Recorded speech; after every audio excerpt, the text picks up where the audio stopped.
And you're listening to Diasporic Music on Black Power 96 with Melinda Francis. And joining us on the line is Dr.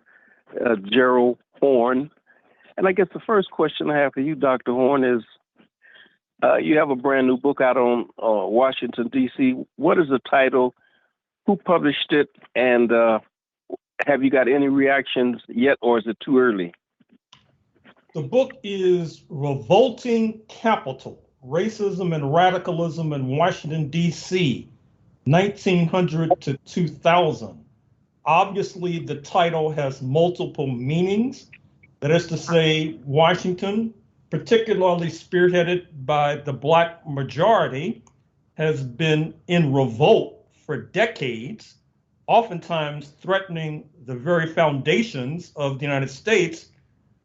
Secondly, one of the reasons why the Black population was in rebellion, because that leads to the second meaning of Washington being a revolting city.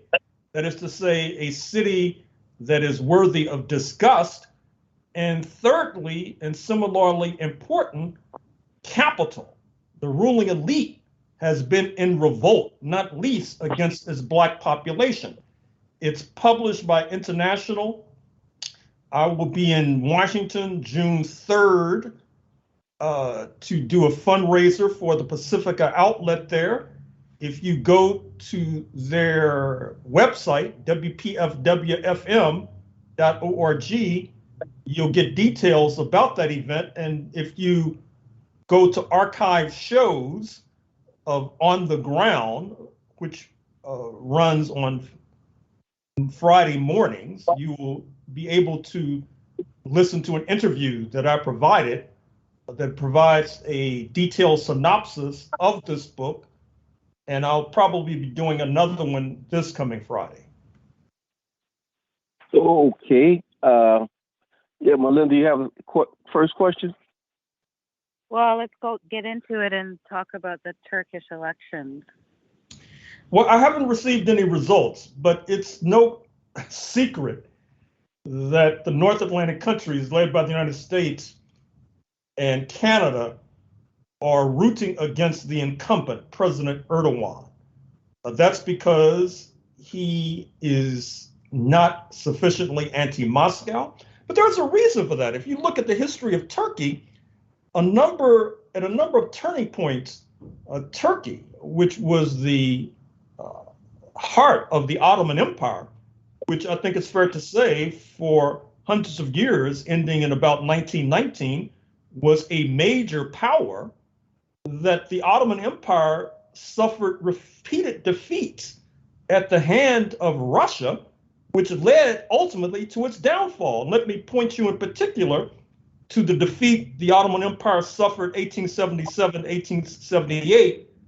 And also that helps to explain something that is oftentimes ignored in this country, at least, where there is mass ignorance, which is you cannot begin to understand the Cold War and the fact that countries like Bulgaria, for example, were very close to Moscow, because historically, many Southeast European nations like Bulgaria, and to a certain extent, the constituent elements of Yugoslavia, speaking of Serbia, Croatia, Macedonia, etc., they depended upon Russia to protect them against the Ottoman Turks, who were notorious enslavers. Now, they not only enslaved Africans, particularly from North Africa.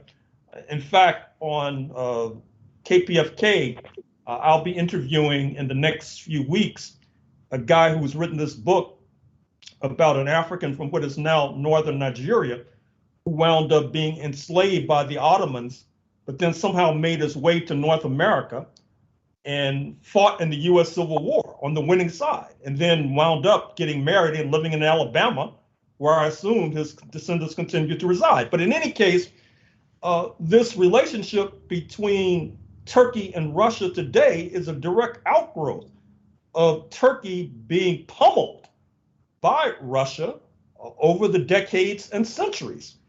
But now, Mr. Erdogan, I think it's fair to say, has made a number of blunders, not only with the economy, but also with his Syria policy. Recall that the attempt to destabilize the regime of President al-Assad in Damascus, in some ways that was hatched in Turkey, even though President Erdogan and Mr. al-Assad were actually comrades. They used to vacation together. But for some reason, Erdogan turned on Syria. And of course, that policy has now gone up in smoke. Syria is now being invited back into the Arab League. You might recall that President Obama got cold feet when it came to supporting religious zealots, so-called Islamic fundamentalists, against al-Assad, which then led to Mr. Obama being despised by a certain wing of the U.S. ruling elite who wanted to see Mr. al-Assad be ousted by any means necessary, just like I'm afraid to say that Mr. Obama followed their advice in Libya, and that has led to the rise of religious zealotry, so-called fundamentalists in Libya, and that has been a disaster for Africa, particularly African migrants who are using Libya as a jumping off point for seeking employment in Italy and in Europe in general. So in any case, back to Mr. Erdogan, the results are not in. They'll be in at any moment. In fact, you might want to check a website to see if the results are in. But if Mr. Erdogan does lose, they'll be popping the corks on the champagne bottles in Ottawa and in Washington. Yes, sir. Now the person that he's running against, I can't pronounce his name. Kamal. How do you pronounce his last name? I'll leave it to you. Well, you leave it to me. We won't get an answer. He's sounds to be very backward. Well, this is part of the contradiction. Actually, on domestic policy, he and his six-party coalition are probably to the left of Erdogan. But this is the contradiction that's emerging in North Atlantic politics. Just because you are to the left domestically doesn't mean you're to the left internationally. You see this contradiction in the United States of America, where the Democrats are willing to fight a two-front war against Russia and China simultaneously, whereas the Trumpistas, they want to cut a deal with Moscow so they can go after China. And if you're in the U.S. ruling class, it seems to me that the latter is more realistic than the former. So I think what's happened, at least in the United States, is that for the longest, I'm afraid to say, many U.S. left forces, they were looking at the Democrats, the party of Biden, as the lesser of two evils, so-called, and then it led to a certain kind of laziness in thinking and in organizing. And now that policy has backfired because the party that was seen as the lesser of two evils domestically may not be the lesser of two evils globally. How important is the religious factor in this election? Because Erdogan is supposedly Sunni, and his opposition is another. I'm sorry to say sect, but I would never use that term. Another branch of Islam. Well, this reminds me of Zimbabwe. Many folks don't want to acknowledge that in Zimbabwe, one of the reasons that the ruling party, ZANU-PF, has been able to prevail for so many years since independence in 1980 is that they have a stranglehold on the rural vote. And in part, they have a stranglehold on the rural vote because they went after those in the rural areas, speaking of Africans, who were thought to be under the greatest jeopardy from the European minority landowners. And so they land in Harare. That's not the ZANU-PF stronghold. That's the stronghold of the opposition. And so likewise, President Erdogan is not very popular in Istanbul. That's not his foundation. That's not his stronghold. He's popular in the rural areas. And Turkey, Istanbul in particular, is a very cosmopolitan city. Recall that James Baldwin, the late Black American writer, was in and out of Istanbul quite a bit if he wasn't in the south of France. And so the votes will probably be counted in Istanbul initially, and that may give an idea of a false flag or a sign that is ultimately mistaken. We're going to have to wait to see what happens in the rural areas where there's much more intense religiosity, to get to your point, than in the urban areas, which is much more secular. Well, let me ask you the last question on Turkey. Wasn't there a Black American, African American woman that was she met a mayor of some city in Turkey? I remember you talking about that many moons ago. Well, you're going to have to give me a bit more detail because I can't dredge it up from my memory bank. There was a sister who came from the United States, and she became the mayor of a city in Turkey. Black American. Oh, yeah, I recall that now. I can't recall her name. Yeah, but the name is important, but secondary to what I'm saying, there was Turkey's had James Baldwin. There has been a African and a diaspora of African presence in Turkey for a minute. That's the point I was trying to make. Well, sure. I mean, Turkey, as I said, they were an equal opportunity enslaver. They enslaved Europeans, they enslaved Africans, they were mad enslavers. And in fact, what's interesting is that, and this is just a factoid for further research, the Turkish enslavers, the men at least, had a fetish for Circassian women. That's Circassian, Circassian women. And they dispersed them not only wherever they could be found in Europe, but also the Arabian Peninsula and also in Africa.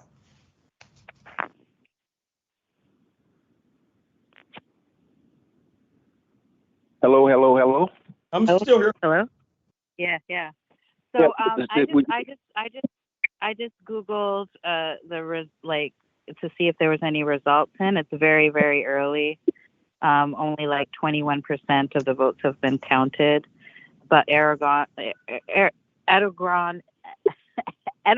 is in the lead, and the party's in the lead.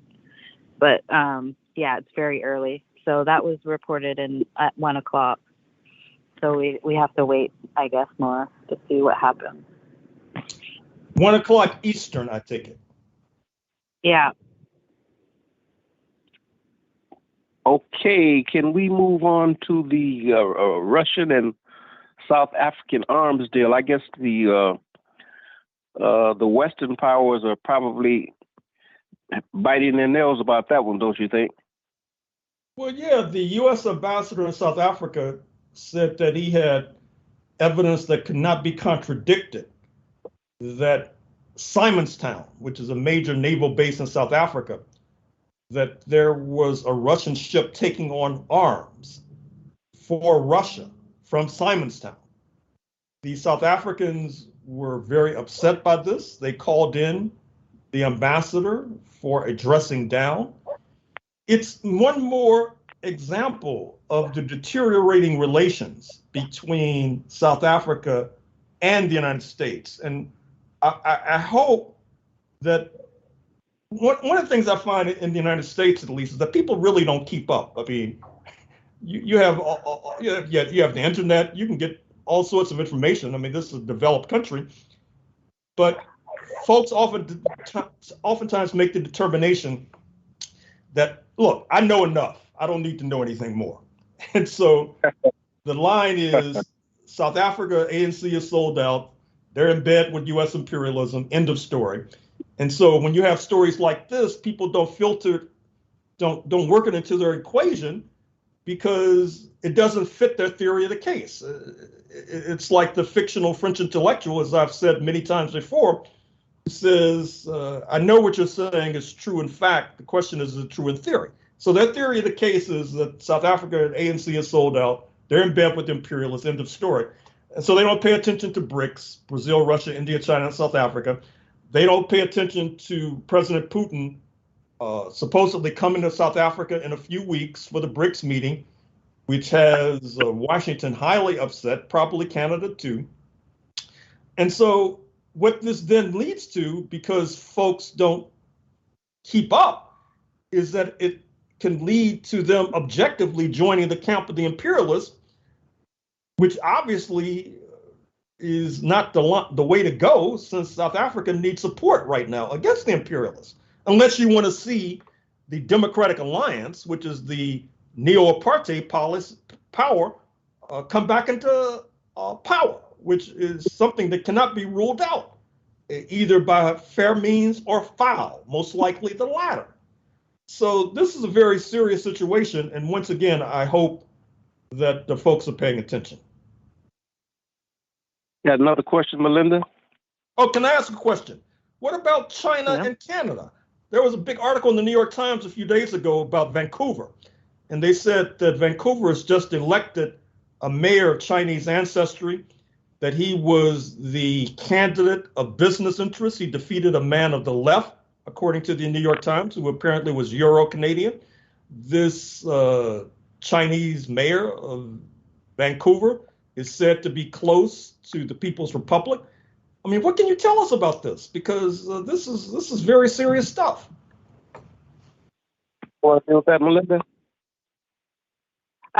Well, I was actually looking at the recent thing around the withhold of the. I thought you were referring to the withhold of like the diplomat and the MP, which I'm still kind of trying to figure out because it's kind of muddy. Yeah, so I don't know about this mayor. This is new. I would have to look more into it. Well, what's happening with the diplomatic relations between Canada and China is part and parcel of what I've just reported on with regard to Vancouver. That is to say that relations between China and Canada are going south, and this is probably going to have impact on the fate of Chinese Canadians, which then brings me to Olivia Chow. Tell us about Olivia Chow. Tell us about her prospects. I understand she's running for a mayor. Is this backlash against people of Chinese ancestry in Canada going to have impact on her campaign? I think so. I supported Olivia Chow the first time she ran, and I actually worked in the office with her, and she has taken some. I tried to support her, and I wrote an article many years ago.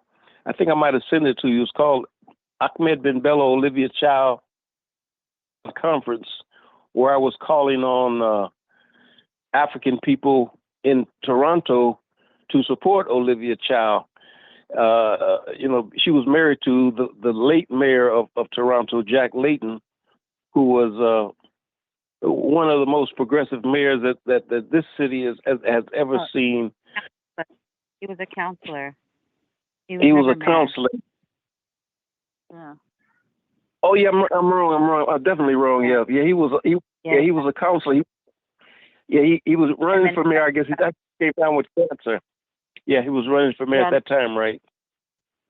No, he went. Remember, he was a counselor, and then he went federal. So he went to Ottawa. Yeah. Opposition of the opposition. Yeah, exactly. But Olivia Chow, progressive, she's the most progressive, and there's a big backlash against her. We have this 4 papers in Toronto, so you would have the Toronto Sun and the National Post. They are actually more honest. When I say honest, they show their white supremacy more so than the Toronto Star and the Globe and Mail. The Globe and Mail, pardon me, that's the business paper, and the Toronto Star is the liberal paper. The Toronto Sun is a redneck paper, and the National Post is used to be owned or might be still be owned by Conrad Black. So Conrad Black was a Canadian who I think he became a British citizen and gave up his Canadian citizenship, and I think he got it back. And but Olivia she's under some attack, but she's getting a lot of support as well. Well, this does not bode well. And speaking of which, I should point listeners to an interview I did just yesterday on KPFK on Freedom Now, 11 a.m. Pacific, on your kpfk.org, interviewing Hiroshi Furukai, who is a scholar of Japanese ancestry, who teaches in Santa Cruz. And we went over in some detail the sharp decline in relations between China and the United States, between how that's having impact in the United States on Chinese Americans who are subjected to a spectacular rate of hate crimes. We put that in the context of the atomic bombing of Hiroshima and Nagasaki, one of the most atrocious examples of mass murder in human history, which is saying something. August 1945, of course, the Group of Seven, the leaders of the bandit republics, including Canada and the United States, will be meeting in Hiroshima in a few days, interestingly enough. I trust that that's not a signal to China.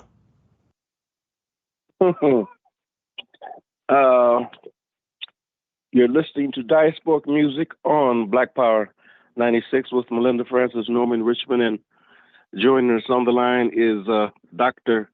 Gerald Horne. You have any more questions, Melinda? I know you mentioned Syria and Arab League. Did you finish with that point, or? Well, yeah. For more than 10 years now, beginning with the so-called Arab Spring of 2011, which we can see in retrospect was not all it was made out to be. There has been an effort to overthrow the regime of President al-Assad in Damascus. As I said, President Obama got cold feet at the last minute, which did not win him many friends in the pro-Zionist community. We want to see Mr. al-Assad ousted sooner rather than later. But now al-Assad has weathered the storm thanks to Russia, Iran, and Hezbollah of Lebanon, which came to the defense of his regime, particularly Russia, which is one of the reasons why there has been this concerted effort to destabilize the Moscow regime and to break up Russia. Because I think that the North Atlantic countries have come to the conclusion that they cannot coexist with Russia as presently constituted.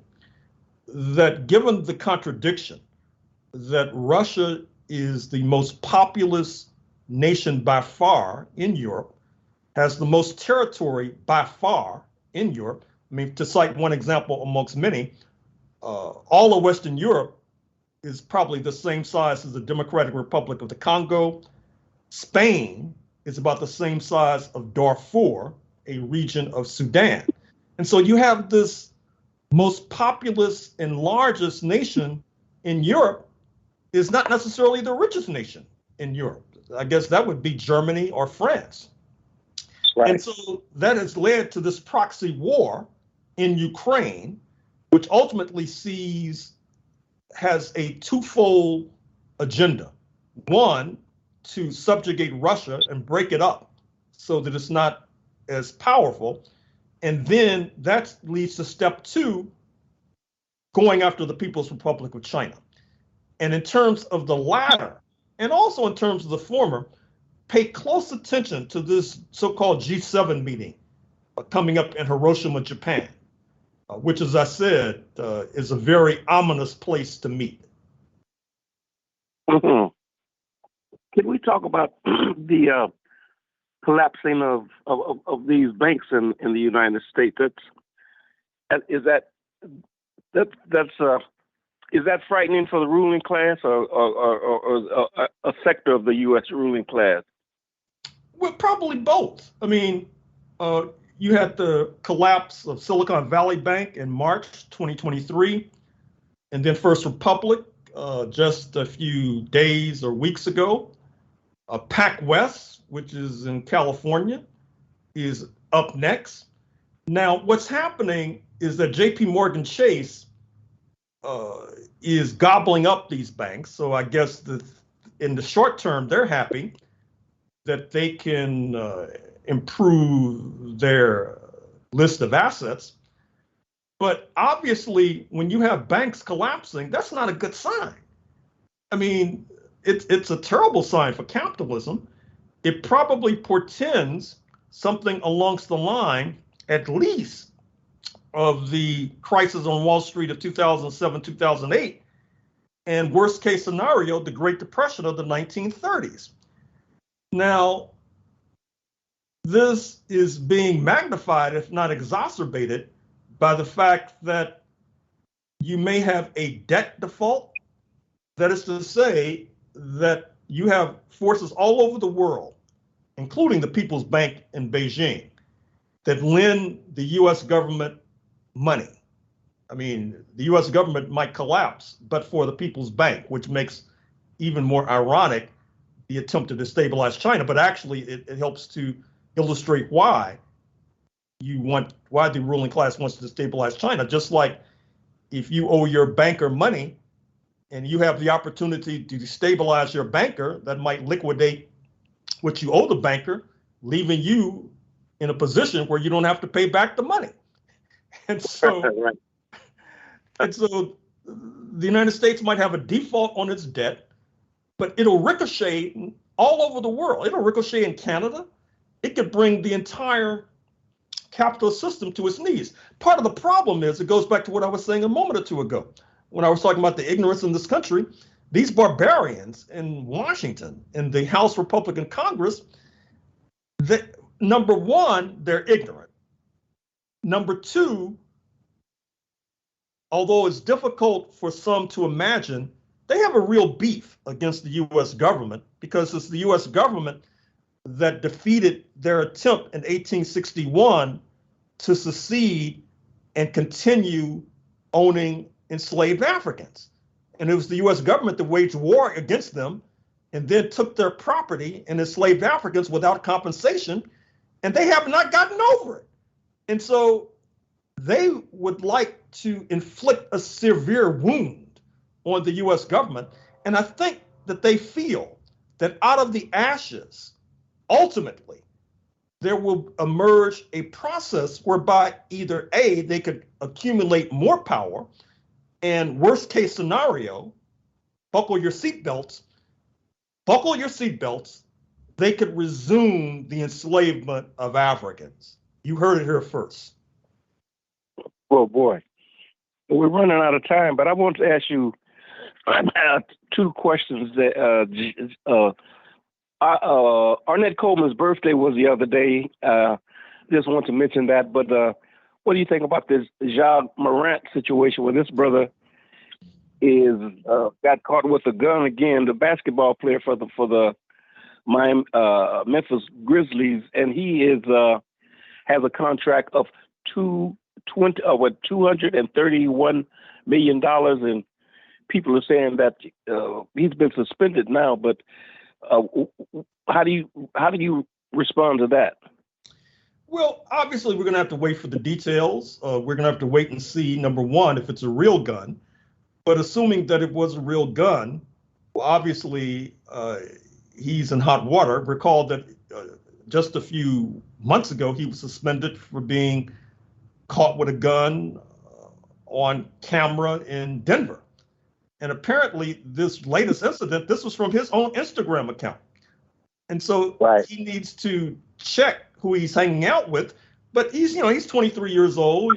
I assume that he's hanging with his boys. And it goes back, check out what I was saying last week about the Tupac documentary, Dear Mama, and the decline of working class culture and the rise of lumpen culture and the rise of the gangster ethos.